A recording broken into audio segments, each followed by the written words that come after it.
Bien le bonjour et bienvenue dans cette petite vidéo improvisée de présentation de tous les conseils, en tout cas au niveau des packs achetables, par le contrôleur fiscal. Alors, je sais très bien que le jeu a été rééquilibré et qu'on a essayé de faire en sorte qu'un maximum d'armes, en tout cas les devs, soient jouables pour que chacun puisse jouer à sa manière. Néanmoins, vu que ça fait un an que j'ai poncé le jeu, que je suis niveau 150 et que je connais très bien les trois races maintenant, même si les Illuministes n'ont pas fini de sortir, et que ces cautions, bien sûr, à rééquilibrage, tout ce que je vais dire, je vais me permettre de proposer et d'expliquer tout ce qui, selon moi, ce n'est pas un absolu, mais je pense avoir des arguments solides pour une grande partie de ce que je vais affirmer, tout ce qui, selon moi, serait le meilleur équipement et les meilleurs packs à acheter quand vous commencez le jeu. Le jeu coûte 40 €, il est excellent, même il coûte 60 si vous prenez le pack citoyen. Vous gagnez de l'esthétisme et la bande d'arcade ici pour vous entraîner au stratagème. Le jeu coûte 40 €. Pour 40 €, vous amuserez bien plus que sur les jeux à 120 € qui sortent récemment, en tout cas selon moi. Il a une rejouabilité et un aspect tout public que les autres n'ont pas forcément. Alors là, la TV de propagande des tactiques brash parle, mais ce n'est pas le sujet. Et le jeu comprend un système de warband qui sont le seul moyen en fait d'obtenir du nouvel équipement, des nouvelles armures et d'autres équipements, etc., etc. Alors, ça fonctionne un peu comme les passes de combat des autres jeux, au détail près qu'ils sont à vocation définitive. Les passes sortent en moyenne toutes les 6 semaines, et si vous les achetez, vous n'êtes pas obligé de les acheter, vous pouvez farm la monnaie du jeu, il a été conçu ainsi, mais si vous décidez de les acheter, un pack coûte toujours 1000 super crédits, c'est-à-dire 10 €. Donc, quand vous jouez et que vous êtes un joueur habitué, ou même que vous farmez un minimum, vous pouvez très vite en 6 semaines avoir les 1000 super crédits, ou des fois vous allez en avoir 900 et rallonger 1 € pour pas vous faire chier. Vous n'êtes pas obligé de le faire. Les devs n'ont pas développé ça pour contraindre à le faire. Néanmoins, les devs ont aussi dit, c'est un jeu à gros budget, nous avons des frais fixes qui sont des salariés, des locaux. Si on veut faire des grosses mises à jour et sortir des nouveaux trucs et faire vivre le jeu en permanence, l'option d'achat en jeu a été mise sur la table. Et donc, en un an, ils ont sorti énormément de packs. Si vous êtes un nouveau joueur ou que vous n'avez pas tous les packs, cette vidéo est faite pour vous parce que je vais vous expliquer, selon moi, quels sont vraiment l'ordre de priorité des packs où vous devez les acheter. Bien évidemment, votre style de jeu et votre race préférée pourra impacter la liste que je vais vous donner. Et vous avez vous-même à juger ce que vous en pensez. Néanmoins, de mon expérience et du fait que j'ai poncé le jeu pendant un an, que j'ai plus de 1200 heures Steam là-dessus, je vais vous dire, pour moi, quels sont les meilleurs, pour quelles raisons et qu'est-ce qu'ils contiennent. Le pack absolu numéro 1. Alors, Helldiver Mobilize, c'est le premier pack qui est inclus que vous avez gratuitement. Là-dedans, vous allez obtenir vraiment tout le stuff de base, sans plus. Alors, le bourreau est un très bon fusil à pompe quand vous avez rien d'autre pour les combattre en insectes. Il a de la puissance d'arrêt. Quand vous tirez sur un insecte, il va reculer de 2-3 mètres et il est en rechargement par balle. Donc vous pouvez tirer 3 balles, courir en rechargeant, tirer 3 balles, courir en rechargeant, etc. etc. Ça permet vraiment d'être rarement à court de balles dans le chargeur. Le pare-balles, beaucoup n'aiment pas, mais ça peut être avantageux. Alors, le diligence, alors ça permet d'expédier du plomb rapidement à destination de la tête de l'ennemi. C'est un sniper, tout le monde s'en fout, personne n'en veut. Vous avez le rédempteur qui est une petite mitraillette. Quand vous avez rien entre ça et un pistolet, ça sert au début, mais pareil, arrivé à haut niveau, tout le monde s'en fout. Le défenseur, c'est une mitrailleuse légère qui permet d'être jouée à une main, donc vous pouvez transporter une valise ou avoir un bouclier. Tout le monde s'en fout. Alors oui, ça en fait. Le concasseur, fusil à pompe à chargeur, au lieu d'être par balle, il n'a pratiquement pas de puissance d'arrêt. Il permet d'envoyer plusieurs bastos d'un coup. Bon, ça se joue à bas niveau. Le faux, certains joueurs le trouvent très puissant. Moi, je n'aime pas du tout. Rares sont les joueurs qui aiment cette arme. C'est une arme laser.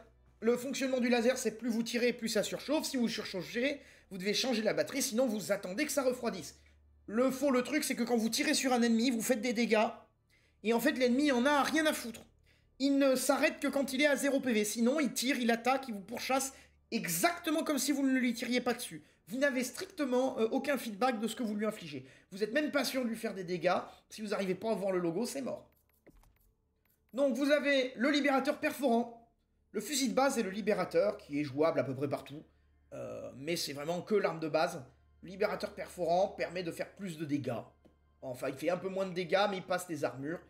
Il y a des joueurs qui aiment. Je le croise parfois en automaton, mais sans plus. Pas plus à rajouter.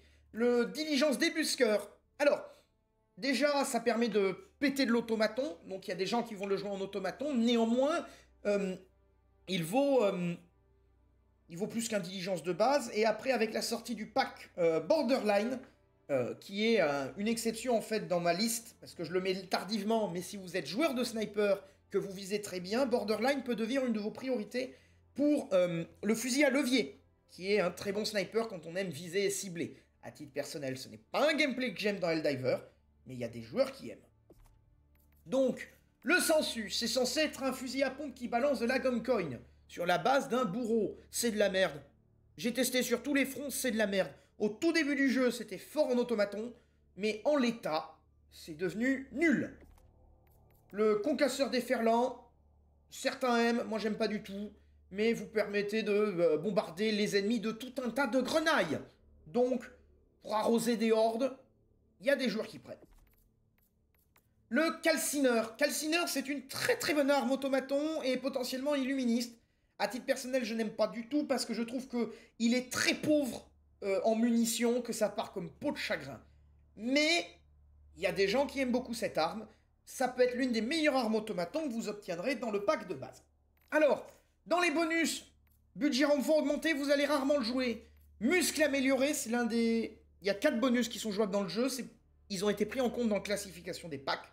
Muscle amélioré est un bonus que vous allez prendre uniquement dans la neige ou dans la boue. Vous n'allez pas le jouer la plupart du temps. La plupart du temps, le jeu il repose sur 4 bonus. Et c'est les seuls dont vous avez besoin. C'est endurance améliorée que vous avez dans les trucs de base. Ensuite, vous avez vitalité améliorée, 30% de santé que vous avez dans les trucs de base. Optimisation de l'habitat duel pod. Ces 3 bonus-là, c'est vraiment les 3 bonus de base que les joueurs jouent en partie. Parce que sinon, vous avez la santé d'un vieillard et l'endurance d'un asthmatique. C'est même d'ailleurs complètement con que le jeu soit beaucoup moins agréable et beaucoup moins jouable si on met pas ces bonus. À titre personnel, je considère qu'un bonus, c'est censé se rajouter à l'indispensable, ce n'est pas censé le devenir. C'est l'un des seuls points, je dirais, que je reproche au game design qui a été fait au niveau des trucs. Donc, on a survolé le pack de base. Ensuite, démocratique, détonation. Attends, je dive pas DSL. Parce que j'ai quelqu'un qui marche loin pour dive, je pense, mais je vais pas être disponible pour le moment. Parce que je suis avec la vidéo, voilà. Alors, détonation démocratique. Le pack number 1 à débloquer. Pourquoi?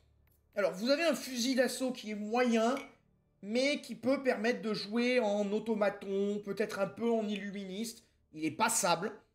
Qui est le pacificateur, à ne pas confondre avec le premier pistolet que vous avez, qui s'appelle pareil. Le pacificateur permet de perforer les armures. Mais c'est... si vous avez rien d'autre, vous pouvez le prendre.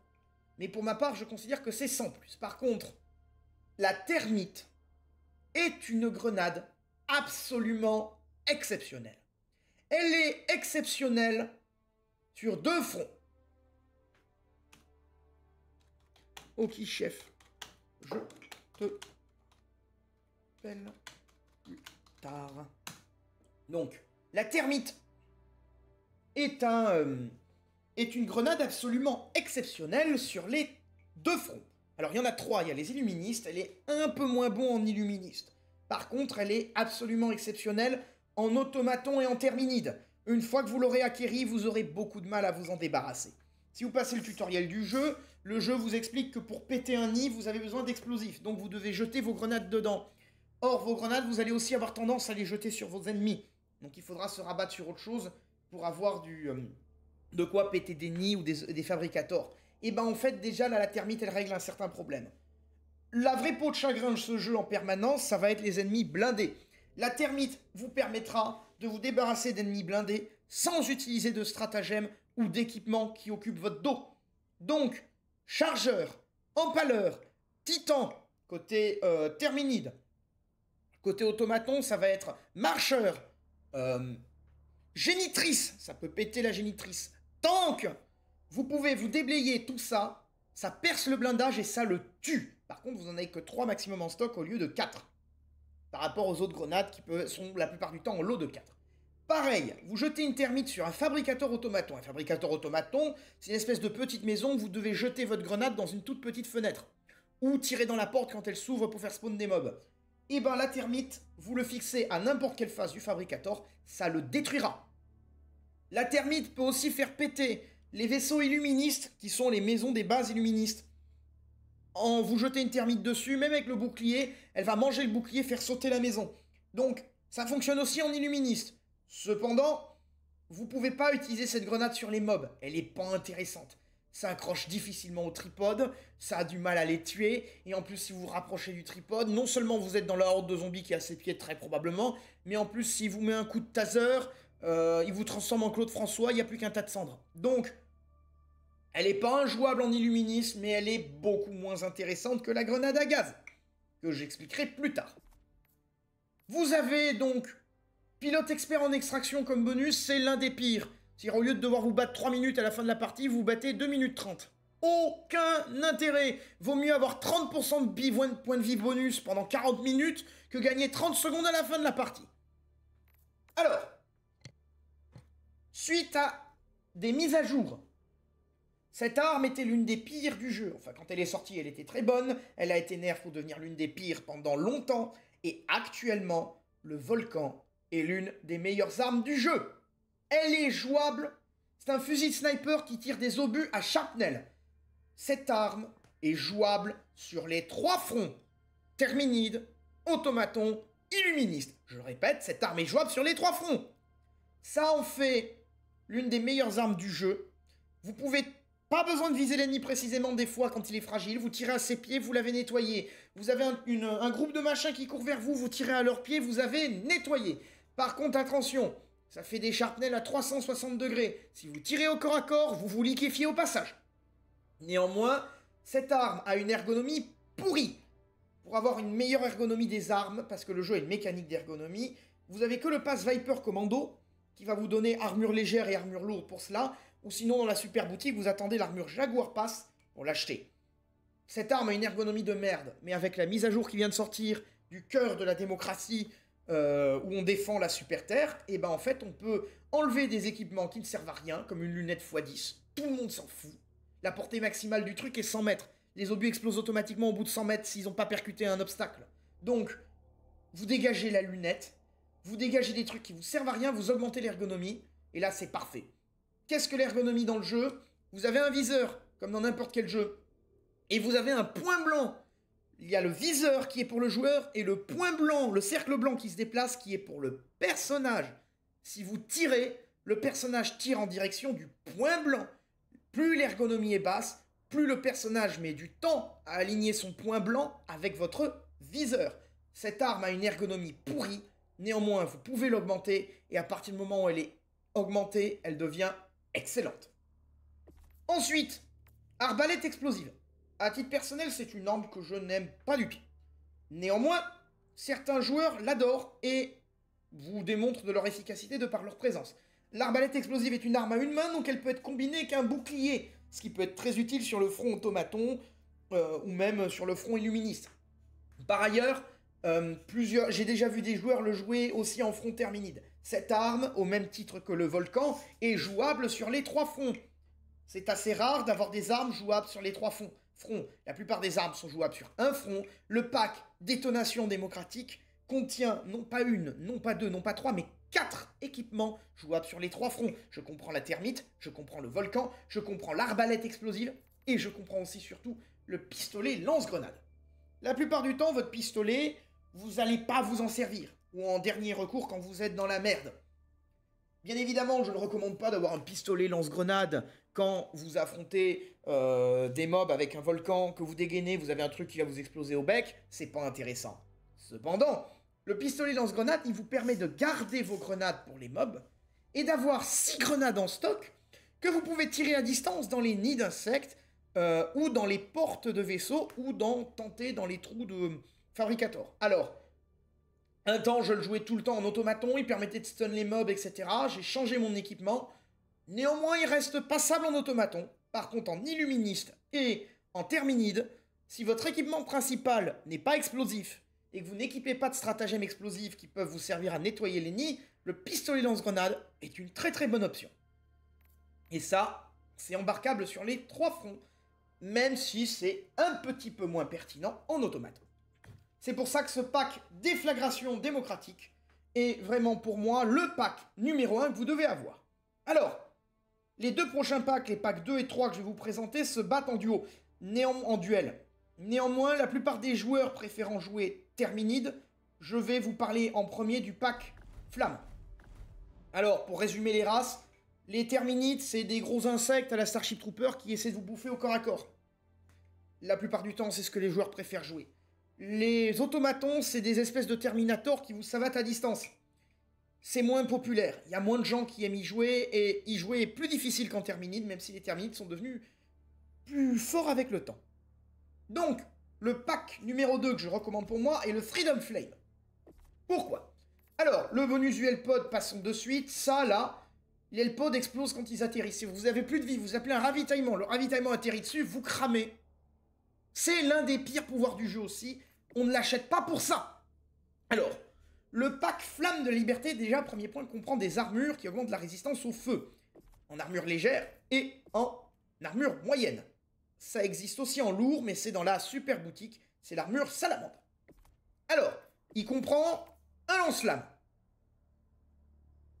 Alors, c'est assez rare que des gens le jouent. C'est pas injouable, mais vous avez 30 mètres de portée, donc dès que vous avez un truc à 35 mètres, c'est compliqué de l'avoir et vous brûlez souvent les pieds. Un pistolet lance-flamme. Si vous êtes sûr de vouloir utiliser vos grenades pour péter les nids, en dernier recours, quand vous vous repliez et que vous avez une horde de mobs, vous pouvez l'utiliser pour foutre le feu à leurs pieds. Notamment en illuministe, le pistolet lance-flamme peut être jouable sur un petit groupe de zombies quand vous vous repliez, ou en terminide aussi, pareil, vous reculez, vous tirez des flammes derrière vous, ça leur crame le cul. C'est pas une mauvaise arme secondaire, mais elle est très situationnelle et il faut vraiment avoir un build adapté. Le lance-flamme en principal, par contre, vous avez trop facilement mieux.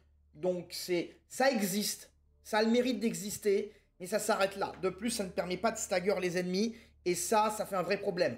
Vous cramez la gueule à l'ennemi, et il continue d'avancer vers vous pour vous la péter. Donc, la vôtre de gueule, par contre. Donc, du coup, ça fait que l'arme, elle les ralentirait, elle les stunnerait, elle serait vachement bien. Mais vu qu'elle n'a pas ça, et ben, ça réduit fortement son intérêt. Par contre, le barbecue. Et ben en fait, vous foutez le feu aux ennemis comme avec un lance-flamme, mais en plus vous avez plein de lunes et la puissance d'arrêt du bourreau. Ça en fait très probablement la meilleure arme terminide. Je pense que c'est vraiment la meilleure arme terminide, surtout en début de partie, quand vous avez peu d'armes, vous allez adorer jouer ce truc. Un ennemi fonce vers vous, vous lui tirez dessus au barbecue, ça le fait reculer. Les ennemis volants, vous envoyez une volée de plomb dans leur direction, il y a très probablement une grenade qui va les toucher, qui va leur foutre le feu, et le hurleur va tomber raide mort au bout de quelques secondes. Donc, des fois quelques dizaines de secondes, faut peut-être des fois mettre 2 plombs, mais ça vous permet de vous débarrasser des ennemis. Les terminides sont sensiblement vulnérables au feu. Donc, leur tirer dessus au barbecue, ça marche vachement bien. En illuministe aussi, les zombies n'aiment pas du tout le feu, et ça permet de stun tout ce qui va être les commandants qui viennent vers vous. Néanmoins, le feu va être moins efficace sur les illuministes que sur les autres fronts. Ensuite, qu'y a-t-il d'autre d'intéressant? Donc pour moi, je mets ce pack en 2, parce qu'il va vous contenir surtout, en fait, ce barbecue. Ce barbecue, c'est vraiment une très bonne arme. Pack que je mets en 3. Ce pack, je le mets en 3 parce que vous pouvez le jouer en automaton. Et pour moi, il contient la meilleure arme automaton, donc Polar Patriot. Il vous contient le Purificateur. C'est, selon moi, la meilleure arme automaton. Le Purificateur a pendant très longtemps été la pire arme du jeu, et ils l'ont buffé en automaton. Alors vous avez 2 modes de tir, le tir de base n'est pas intéressant, ça peut servir en dernière cour, mais c'est pas intéressant. Vous tirez des boules plasma, qui font un tout petit rayon d'explosion et un peu de dégâts, comme le calcineur. Par contre, si vous faites des tirs chargés, vous tirez des grosses boules plasma, et ça fait un gros rayon de dégâts, ça fait beaucoup de dégâts, et vous tirez ça sur des automatons, vous pouvez pratiquement stun tout ce qui est fantassin, et même stun les marcheurs. Les poulets, vous leur tirez dans les cuisses, vous les tuez avec ça en les stunnant. Donc les poulets blindés, les marcheurs avec 4 missiles sur les côtés, et qui vous emmerdent avec toutes les armes, et ben ça permet de les atteindre. Vous avez des dévastateurs qui vous tirent dessus, vous les stunnez, vous coupez leur tir. Cette arme, je la joue tout le temps en automaton, c'est selon moi la meilleure arme automaton. Bien sûr, comme je disais, il y a les styles de jeu, le volcan peut être une bonne arme en automaton aussi, il est jouable sur les 3 fronts. Néanmoins, le purificateur, vous avez un peu la gravité des projectiles à gérer, c'est bien. Alors, l'attendrisseur, c'est un fusil d'assaut sans plus. Le bourrasque est la seule mitraillette qui est un peu jouable, mitraillette à une main. Mais elle a comme particularité que plus vous tirez sur les mobs, plus vous les stunnez. Et donc le mob sur lequel vous visez, vous lui mettez 3 plombs, il est immobile, et ben il vous attaque plus, vous pouvez le tuer assez facilement. Elle permet de percer un peu de blindage aussi. Néanmoins, elle était très forte fut un temps, et l'amélioration et l'évolution des mobs avec le temps l'a rendue beaucoup moins pertinente.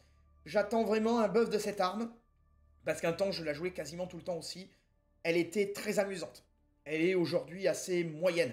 Elle est bien meilleure que le défenseur, parce qu'elle a un effet que n'a pas le défenseur. Mais sortie de là, c'est... voilà, on l'a, ça existe. Il n'y a pas plus à dire. Donc, en 4e pack, j'en ai 2 qui se battent en duel. Ça va dépendre de ce que vous aimez jouer. Mais dans tous les cas, je recommande de les avoir assez vite. Premier pack qui se bat en duel. Urban Legend, il va se battre contre Agent Chimique. Urban Legend va vous donner déjà 2 armures qui ont un effet absolument génial. Armure d'éclaireur urbain, parée à l'assaut. Donc elle existe en légère et elle existe en lourde. Malheureusement, elle n'est pas en moyen. Parée à l'assaut augmente la vitesse de recharge des armes principales. Ce qu'ils appellent les armes principales, c'est pistolet, fusil principal, mais aussi certaines armes d'épaule. Si vous avez comme arme d'épaule une mitrailleuse, qu'elle soit un vector, enfin un vigoureux, une moyenne ou une lourde, ça augmente la vitesse de rechargement et les chargeurs maximum que vous avez sur votre arme d'épaule. Ça rajoute un chargeur au lance-flamme, ça rajoute un chargeur au lance-gaz. Donc, ce passif est un très très bon passif, notamment à titre personnel en illuministe. Je le joue tout le temps. Et même quand vous le combinez avec le volcan, vous rechargez votre volcan vachement vite et vous gagnez 2 chargeurs de volcan. Je vous assure, ça vous donne une endurance sur le long terme sans ravitaillement qui est assez bonne, en plus d'augmenter le rechargement des armes. C'est un très très bon combo avec le sénateur, qui est un pistolet très puissant, mais en balle par balle, c'est un 6 coups. Et donc voilà. Ensuite, ce pack contient autre chose. Alors une tourelle lance-flamme. Alors comment vous dire que tout le monde s'en fout? Si vous pouvez avoir une Gatling, c'est souvent bien meilleur. La Gatling va vous tuer les mobs plus vite. Et la lance-flamme, en fait, ben... c'est comme une Gatling, quoi. Ça a l'air d'avoir les mêmes PV, mais ça tire beaucoup moins loin. Donc ça abat pas ce qui vole. Et en plus, ça ne stun pas les mobs sur lesquels ça tire. Donc, en fonction des mobs que ça va attaquer, ben, le mob va quand même l'atteindre et la bouffer. Aucun intérêt. Mais par contre, le transat tactique. L'emplacement anti-char, si vous aimez jouer en automaton, vous allez adorer ce stratagème.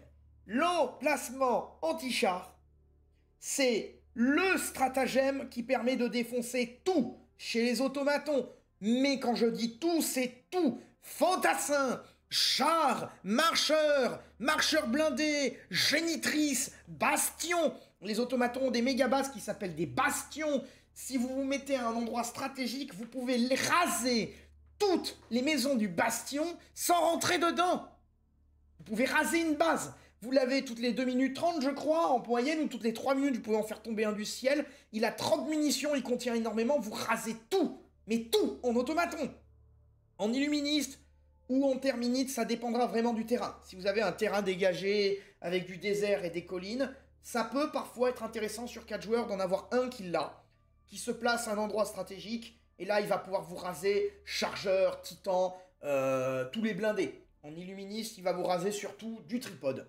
Néanmoins, même si ça peut être une très bonne arme, alors dans toutes les défenses ça marche très très bien, peu importe la race, vous le mettez en défense derrière vos murs, ça marcherait très bien. Néanmoins, inconvénient de cette arme, dès que vous êtes en illuministe et en terminide, les troupes viennent vous chercher au corps à corps. Donc, vous restez statique, vous devenez vulnérable, et on va venir vraiment vous péter la bouche au corps à corps. Donc, dans une bonne combo d'équipe, sur un terrain où il y a de la visibilité, excellent.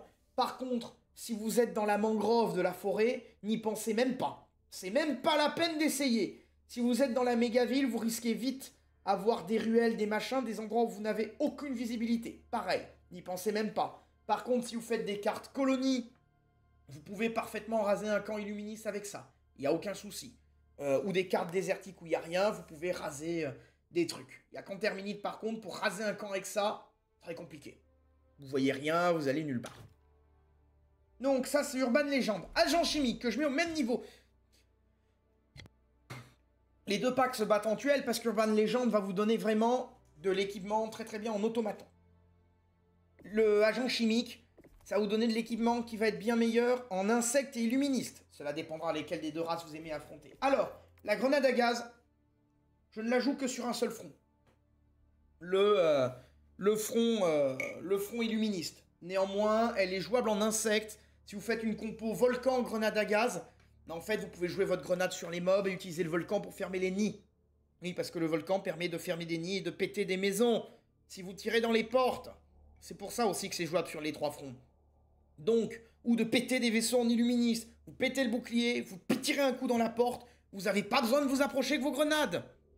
Donc, volcan, toujours très très bonne arme, toujours déflagration au premier pack. Donc les grenades à gaz, je ne les joue qu'en illuministe, excellent. Vous avez une horde de zombies? Grenade à gaz. Vous avez plein de mecs qui vous courent après? Grenade à gaz. Vous avez plus rien pour détruire un vaisseau? Dans la porte? Grenade à gaz. Et surtout, vous avez une vermine qui vient vers vous. La vermine, c'est une espèce de gros mob mutant avec 18 bras qui ne s'arrête pas. Quand il charge, rien ne l'arrête. La seule chose qui le détourne, c'est le gaz. Donc, grenade à gaz. Ensuite, lance-gaz. Bon, c'est un lance-flamme qui lance du gaz. Sans plus. C'est pour mauvais, mais il faut savoir le jouer. C'est-à-dire qu'il faut le tirer sur les mobs et se décaler, sinon ils vous foncent dessus parce qu'ils attaquent aléatoirement. Pistolet à steam. Si vous aimez jouer médic et que l'arme secondaire vous emmerde, vous prenez un pistolet à steam, vous mettez une armure de médecin pour avoir le bonus. Vous pouvez soigner et buffer les alliés. Et surtout, drone à gaz. Le drone à gaz, il va faire la même chose, le même effet que la grenade, mais sur les mobs, automatiquement. Bon, des fois, il va vous gazer vous-même, ça reste un drone, attention. Mais très efficace. Ça va être particulièrement efficace en terminide, notamment sur la souche prédatrice, vous n'avez que des saloperies qui viennent au corps à corps. Et en illuministe, ça vous gère très bien les hordes de zombies. Si vous voulez pas jouer un drone de base ou un cerbère laser en terminide ou en illuministe, le drone à gaz est une très très bonne option. Alors, ensuite, Viper Commando. Viper Commando, je parlais des armures tout à l'heure, ça sert bien vraiment si vous voulez jouer une mitrailleuse lourde ou un autocanon. Là, avec certains stratagèmes, l'armure va vraiment les améliorer énormément. Ces armures avant étaient les seules qui rendaient vraiment jouable aussi le volcan. Mais maintenant qu'il a été buff et qu'on peut le personnaliser, on peut toujours le combiner, mais on peut aussi l'ignorer. On peut faire ça maintenant. Alors, ce qui fait vraiment que c'est classé en 5 le Viper Commando, c'est l'infusion expérimentale. C'est vraiment le 4e bonus que vous allez jouer partout, tout le temps et à jamais. Ça améliore le soin, ça augmente votre résistance et votre vitesse de déplacement quand vous prenez un Steam. Donc, absolument excellent. J'oubliais un petit détail. Dans Urban Legend, c'est l'un des seuls stratagèmes aussi qui marche un peu. Vous allez jouer peut-être des fois en défense au lieu de l'endurance parce que vous courez pas. C'est le bonus capsule de ravitaillement armé. Ça vous permet d'avoir une petite tourelle sur la capsule de ravitaillement qui va abattre 2-3 saloperies. C'est un libérateur avec beaucoup plus de munitions, ni plus ni moins. C'est pas grand chose, mais quand vous êtes statique à défendre une ligne, bah, le ravitaillement devient une tourelle mitrailleuse. On prend, c'est gratuit, ça donne. Ensuite, en 6e position... Putain, mon café est froid. En 6e position, j'ai mis en duel Ça dépend du goût de chacun. Servant de la liberté et vétéran d'acier. Vétéran d'acier, au début, contenait la meilleure arme terminide, qui était le concasseur incendiaire. Depuis, elle a été détruite, elle a que 4 chargeurs en stock. C'est une galère sans nom, vous n'imaginez même pas. Néanmoins, alors le concasseur d'ailleurs avait l'inconvénient qu'il n'arrêtait pas les mobs qui couraient vers vous. Alors, ça contient la grenade incendiaire, qui n'est pas une mauvaise grenade en terminide, ou même en illuministe. Mais j'ai mis le Polar Patriot avant pour une autre raison aussi, c'est que le Polar Patriot, ils n'avaient pas inventé des nouveaux effets d'armure. Et donc, vous avez les armures éclaireurs qui peuvent être très bonnes si vous aimez bien jouer avec la minimap. Armure lourde, avec protection améliorée, on s'en fout, mais vous avez surtout l'armure guerrier d'hiver. En automaton, il y a 2 écoles qui se battent, l'école armure légère et l'école armure lourde. Je suis dans l'école armure lourde. L'avantage de l'armure Kodiak, c'est que vous avez l'effet des armures de style vétéran, mais sur une armure lourde. Donc vous n'avez pas besoin d'avoir style vétéran pour gagner assistance mécanique, qui augmente votre distance de lancer et la santé des membres. Je vous assure, augmenter la santé des membres, ça augmente la santé globale. Augmenter la distance de lancer sur des ennemis qui n'attaquent qu'à distance, ça fait vraiment la différence. Je ne joue que cet effet en automaton. Donc, vous l'avez dans Polar Patriot sans passer par style vétéran. C'est pour ça que je le place bien avant. Vous avez ensuite une arme très peu maniable. Donc, on va recommander de jouer avec des choses comme la Jaguar ou d'améliorer le nouveau système pour la rendre plus maniable. Je n'aime pas cette arme. Mais certains joueurs aiment et le trouvent efficace. Automaton illuministe. Au moins sur ces 2 fronts, il est jouable. Terminide, j'ai testé, horrible. Le Dominateur, c'est quoi? C'est un bolter. Si vous voyez un Space Marine, c'est qu'un bolter. Ça lance des micro-obus explosifs qui percent du blindage. Ça fait mal. Par contre, c'est très peu maniable. Il y a très peu d'ergonomie. Le personnage met beaucoup de temps à aligner. Donc, augmenter l'ergonomie de la saloperie et mettre une armure Jaguar peut faire un très très bon combo. Je n'aime pas cette arme, mais certains joueurs la jouent et peuvent s'avérer efficaces avec. Donc, j'ai mis vétéran d'acier plus tard parce que c'est pas ce qu'il y a de plus polyvalent, pas ce qu'il y a de plus nécessaire, pas ce qu'il y a de plus spécialisé. Néanmoins, ça existe et ça fonctionne. Concasseur incendiaire a été détruit. Si vous jouez pas un sac de munitions ou vous n'êtes pas en solo avec le ravitaillement, c'est pour la peine. Par contre, le pack contient surtout le sénateur. Excellent pistolet. Vous voulez jouer à Dirty Harry? Vous avez le sénateur. Vous voulez jouer à Judge Dredd? Vous avez le sénateur. Le sénateur, c'est vraiment l'une des seules armes de joueur qui a pénétration d'armure lourde avec le volcan. L'un des seuls trucs qui a pénétration d'armure lourde dans le jeu, c'est les stratagèmes que vous allez foutre en sac à dos avec de l'antichar et tout. Là, le sénateur perce le plus haut niveau de blindage. C'est important notamment en illuministe. Les casques des illuministes sont plus blindés que leur corps. C'est paradoxal, on se dit que tirer dans la tête est plus efficace sur les ennemis, pas chez les illuministes. Les illuministes sont la seule race où leur casque est plus blindé que leur corps. L'inverse des automatons où tout le corps est blindé sauf la tête. Donc, si vous avez un sénateur, que vous êtes dans la merde, vous pouvez complètement défoncer en body un automaton qui vient vous chercher au corps à corps ou de trop près, ou complètement défoncer en headshot pareil, un illuministe qui vient pour vous casser la gueule. Sénateur, très bonne arme de secours. Alors, il est par balle, il y a du temps de rechargement, les munitions sont assez limitées, mais dans certaines situations, en fait, entre ça et le pistolet de base, je recommande un sénateur de loin. Tous les autres pistolets, si vous jouez pas un truc explosif, prenez un sénateur. C'est pour ça que j'ai mis le style vétéran. Et je l'ai mis en duel avec... De mémoire, je l'ai mis avec Servant de la Vérité. Ah non, c'est pas Agent de la Vérité, c'est Servant de la Vérité. Non, Servant de la Liberté. Voilà, Servant de la Liberté. Alors, pourquoi j'ai mis Servant de la Liberté? J'ai recommandé de prendre avant le pack Feu. Bien évidemment, ce pack est mis en duel en 6, mais en fonction de ce que vous avez envie de jouer, vous pouvez le prendre plus tôt. Évidemment, je vous laisse libre. Vous allez avoir la faucille à double tranchant. Dans le Cutting Edge que j'ai mis en dernier, vous avez... Enfin, je ne l'ai pas mis en dernier, mais je l'ai mis dans les derniers. Dans le Cutting Edge, vous avez une arme qui s'appelle le faucille. Ça tire des lasers et ça fonctionne à la surchauffe, comme le faux. C'est le seul truc qui est jouable en comparaison au faux. Néanmoins, ça perce pas de blindage, ça fait des dégâts convenables, mais en automaton, si vous tirez pas dans la tête, c'est pas la peine. En illuministe, vous pouvez avoir du zombie, mais comparé aux autres armes que j'ai, ça va être plus difficile à maîtriser, ça va être plus compliqué de pouvoir faire des bons trucs avec, c'est absolument pas injouable, c'est absolument pas inefficace, mais les moyens sont plus limités. Alors que, dans Servant de la Liberté, ils ont le même, mais ils ont enlevé tous les systèmes de sécurité liés à la surchauffe. Donc, plus vous tirez avec, plus ça fait de dégâts, plus ça fait de dégâts, plus vous cramez. Ça tombe bien, j'ai mis le pack armure de feu avant. Vous achetez une armure de feu, vous jouez ça avec la vitalité augmentée, à part quand vous prenez feu à la surchauffe maximale, vous n'avez plus de dégâts de feu sur vous-même, et vos dégâts augmentent avec le temps. Et ça, cette arme-là en améliorée, elle peut, avec une armure de feu, elle peut faire des ravages en automaton, des ravages en illuministe, et, un peu plus difficile, mais ça passe aussi, elle peut même faire des ravages en terminide. Combinée avec une armure de feu, elle devient jouable sur les 3 fronts.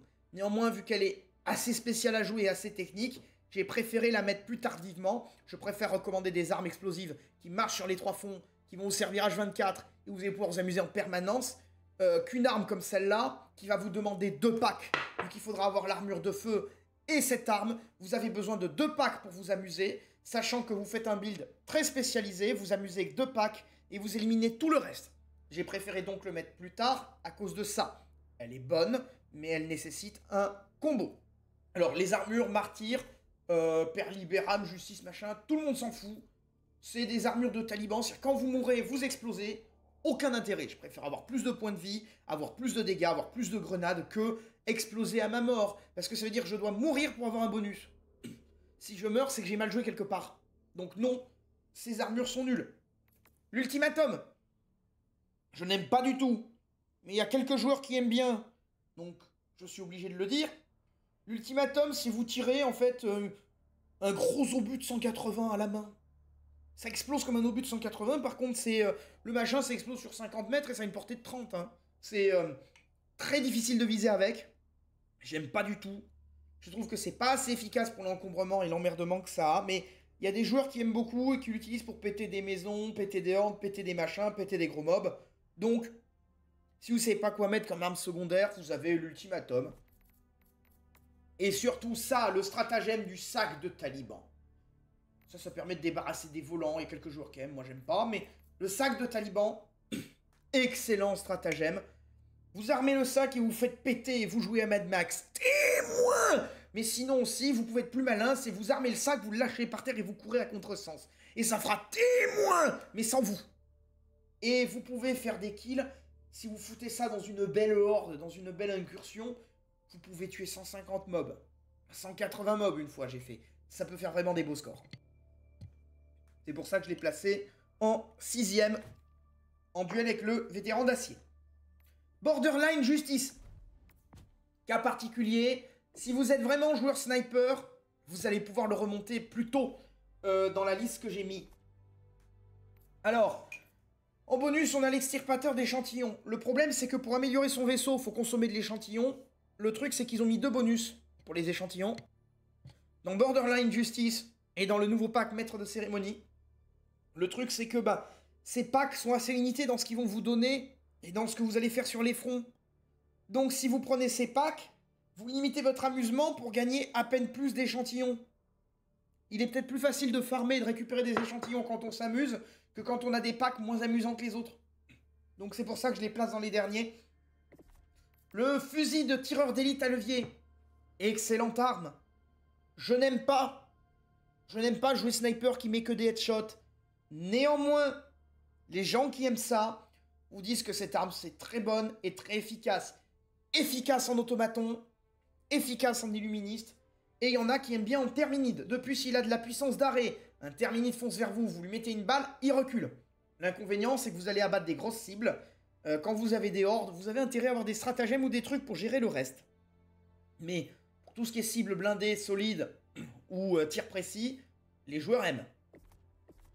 Alors, le cerf, c'est moins puissant que le sénateur, mais c'est un pistolet à main à énergie. Vous pouvez faire plein de tirs laser, je crois que vous pouvez faire 8 tirs avant de le surchauffer, sauf dans le désert où ça baisse. Vous pouvez faire 8 tirs avant de le surchauffer. C'est comme avoir un sénateur, mais qui consomme pas de munitions. Donc, vous dégainez, vous faites 5-6 tirs, vous rengainez, vous laissez refroidir, vous changez d'arme. Donc, voilà. Les armures après sont des armures qui vont vous buffer les armes secondaires, les pistolets, pistoleros. Très honnêtement, je trouve ça injouable. Ça avait l'air rigolo, mais même quand j'ai essayé de faire un build adapté sénateur ou législateur en mode JIGN, pas terrible. C'est un jeu de horde. Le pistolet est une arme de secours, c'est pas trop fait. C'est pour ça que je classe ça en 7ème. En 8, agent de la vérité. Avant-dernier. Alors, agent de la vérité, certes, c'est classe. Les armures sont classe. Le liberté sans penser est classe. Tout est classe là-dedans. Mais vous avez un fusil à pompe. Vous avez deux options de tir. Stun, qui fait pas de dégâts et qui a un impact...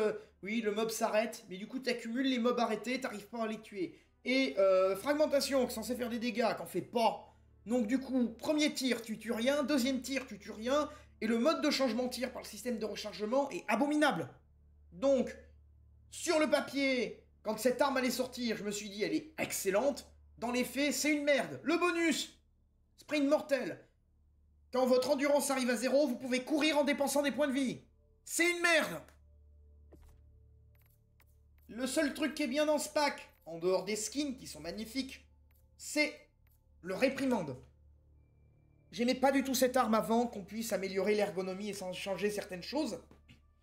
C'est une mitraillette lourde. Donc elle était très jouable en automaton, et elle est aussi jouable en illuministe, parce que vous percez les blindages. Donc, plutôt qu'avoir des fusils d'assaut comme le pacificateur ou certains trucs qui sont pénibles à jouer, le réprimande, lui, en plus d'être classe, est vraiment une arme jouable au moins sur 2 fronts et peut-être 3. C'est pas la meilleure, mais c'est jouable, et il y a des gens qui aiment, notamment en automaton, pour péter du robot, qui jouent, qui tirent plusieurs balles, plusieurs rafales, ça leur plaît, ça fonctionne. Ensuite, pour finir, conclusion, dernier pack. Le nouveau, il est encore plus beau que le précédent esthétiquement. Il n'y a pas à dire, il est somptueux, mais c'est tout.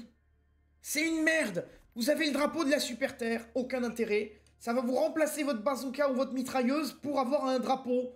Alors, on est patriotique, mais le patriotisme ne tue pas les ennemis. Or, on a été formé pour tuer les ennemis, pas pour planter des drapeaux. C'est accessoire, vous plantez le drapeau sur le corps de l'ennemi que vous avez tué. Là, pour tuer un ennemi avec, c'est une galère sans nom. Pyrotechnie, c'est une grenade incendiaire, mais en plus, elle vole et elle part dans tous les sens. C'est beau, hein. C'est beau, c'est démocratique, mais c'est pas efficace. Vous en avez 2 de plus, mais bon... Moi, j'ai pas vu l'intérêt après test. Oui, vous tuez 2-3 mobs, mais je préfère du gaz qui déroute, qui fait des choses qu'une pyrotechnie. Alors certes, il y a des gens qui le lancent d'une bonne manière, qui tuent un tripode parce que machin, oui, bon, mais c'est très compliqué à faire. Si vous êtes joueur débutant, vous n'allez pas vous faire chier avec ça. Le pack ne vaut pas ces 10 € pour avoir pyrotechnie. Le scanner d'échantillons, c'est pareil. Ça vous augmente les échantillons. Vous avez 15% de chance, je crois, d'avoir un échantillon en plus. C'est ça, quand vous récupérez des échantillons. Très bien. Vous allez dépenser 10 € dans un pack qui accélère votre vitesse de farm pour ne pas vous amuser? C'est pas ce que je vais recommander. L'épée. Ah, c'est beau, hein. Aucun intérêt. Vous avez des hordes de machins qui viennent au corps à corps. L'épée, le système de corps à corps du jeu est nul.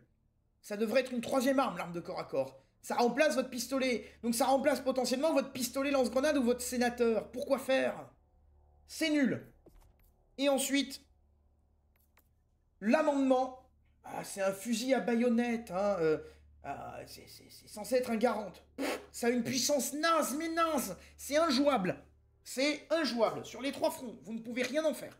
Donc, ça, esthétiquement, il est somptueux. Si vous êtes niveau 150 et vous voulez farm pour un ami, vous allez chercher ça à la limite. Vous aidez un ami à farmer, mais vraiment, ça vaut pas la peine. Ça vaut pas la peine. Vous avez une 12aine de packs de mémoire. Je crois qu'on en a 11 ou 12, un truc comme ça, j'ai pas compté, mais vous avez une 12aine de packs. Vraiment, celui-là, c'est le dernier que vous voulez avoir. C'est le pire qu'ils ont jamais sorti. Esthétiquement, il est exceptionnel. Ça, y a pas de souci. J'adore. Vraiment, graphiquement, il est magnifique, mais par contre, niveau gameplay, il est naze. Alors voilà, ça, c'était les packs que je recommande vraiment pour les joueurs nouveaux. Et après, ben, pour le reste, moi j'ai pas grand chose à rajouter. C'était une vidéo improvisée. Une vidéo de mon opinion par rapport à ce qui va être les meilleurs équipements et les meilleurs trucs pour jouer. Alors, pour conclure, je vais vous montrer les builds que je fais. Ce sont mes builds habituels avec lesquels j'ai poncé le jeu. Bien sûr, j'en ai 2-3 autres qui traînent. Mais la plupart du temps, à titre personnel, quand je vais jouer en Terminide, je vais me foutre une armure moyenne. La plupart du temps, je joue l'armure de cérémonie parce que je trouve ça joli. Néanmoins, on peut mettre une armure de médecin, une armure à grenade, etc. Mon build de Terminide, c'est armure moyenne pour avoir un peu d'endu pour leur échapper. En arme principale, je prends un barbecue, parce que c'est efficace. En arme secondaire, je prends un pistolet lance-grenade pour pouvoir nettoyer dans les nids. Et en arme de G, je prends la termite. Voilà, ça c'est mon build terminé. Mon build de perso ensuite, je les recommande parce que je les ai équipés, attestés, éprouvés. Alors je précise en Terminide, moi personnellement je joue toujours un canon sans recul. J'ai tendance à jouer un canon sans recul, 2 tourelles et une frappe de 120. Ce sont vraiment les stratagèmes, je trouve, les plus volatiles et que j'aime le plus jouer. Après, chacun son style. Mais le canon sans recul, ça va vous occuper votre dos et votre épaule pour pas cher. Ça vous permet d'abattre les titans, ça vous permet d'abattre les chargeurs. Je trouve que ça en vaut la peine. Et vous pouvez comme ça avoir soit 3 frappes, 3 tourelles, 2 frappes, 1 tourelle, 2 tourelles, 2 frappes. Enfin, une frappe, etc. Vous avez plus de maniabilité que si vous prenez un sac à dos et une arme d'épaule. Ensuite, mon build automaton. Alors ça, c'est le fusil qu'on nous a offert, hein. Une merde. N'allez pas l'acheter. Mon build automaton, c'est purificateur, s'il veut bien me le montrer. Pourquoi il ne l'a pas qualifié en énergétique? Et il est où mon purificateur, le jeu? Rends-moi ça! Alors ça, le bourreau plasma un temps était excellent en automaton, mais depuis qu'ils ont buff le purificateur, c'est devenu une anecdote. Ah bah il est... C'est parce qu'il est pas blanc, ok. Il est en noir maintenant, j'avais oublié, j'ai changé la couleur. En automaton, je joue purificateur. En arme secondaire, la plupart du temps, moi, je vais m'équiper d'un sénateur. Si j'ai une merde au corps à corps, j'aime bien avoir ça. Néanmoins, on peut jouer autre chose, hein. On peut jouer un cerf, on peut jouer un loyaliste, on peut jouer plein de choses. Arme de G, et pareil, je prends les mêmes stratagèmes qu'en Terminide. C'est juste que je change mes tourelles et mes frappes, mais j'ai toujours canon sans recul et 120. Et mes tourelles, c'est peut-être qu'au lieu de prendre un autocanon, enfin un Gatling, je vais prendre un autocanon et un lance-missile, au lieu de prendre un mortier GCS, voilà, mais... Généralement, c'est ça que je joue en automaton. Et en illuministe, c'est là où je change légèrement mon build. Ah oui, automaton, j'ai oublié de dire, j'ai pas changé l'armure, mais moi je joue, à titre personnel, armure dynamo. Voilà, vous l'avez dans style vétéran, mais pourquoi je recommandais la neige? Vous avez la même dans la neige et vous pouvez prendre le style vétéran plus tard pour des armes moins prioritaires. Ensuite, mon build illuministe, à titre personnel, j'aime prendre... Elle est où? C'est chiant l'affichage. Donc l'armure obstacle, voilà, qui va augmenter mes munes. En arme principale, je vais prendre plutôt le volcan, qui est bien monté. Et en arme secondaire, je garde mon sénateur. Et en arme de G, je me mets ma petite grenade à gaz qui est là. En équipement, au lieu de prendre, ça je le dis, au lieu de prendre un canon sans recul, par contre, en stratagème, je vais prendre un canon à fragmentation. Enfin, un lance... comment ça s'appelle déjà exactement? Un lance-roquette de proximité. Ça vous permet d'abattre les raies qui volent au-dessus de vos têtes et qui vous emmerdent, et ça permet aussi autre chose d'incroyable. Ça vous permet de one-shot une vermine. Et ça, si vous êtes débutant ou vous savez pas comment ça se gère, vous one-shotez la vermine. Voilà. Voilà tout ce que j'avais à dire. Je vais essayer de faire au plus court. On en est à 50 minutes. Mais normalement, vous avez toutes les informations qui peuvent vous intéresser en une seule vidéo. Je vous remercie pour votre attention. Et je vous souhaite une bonne journée.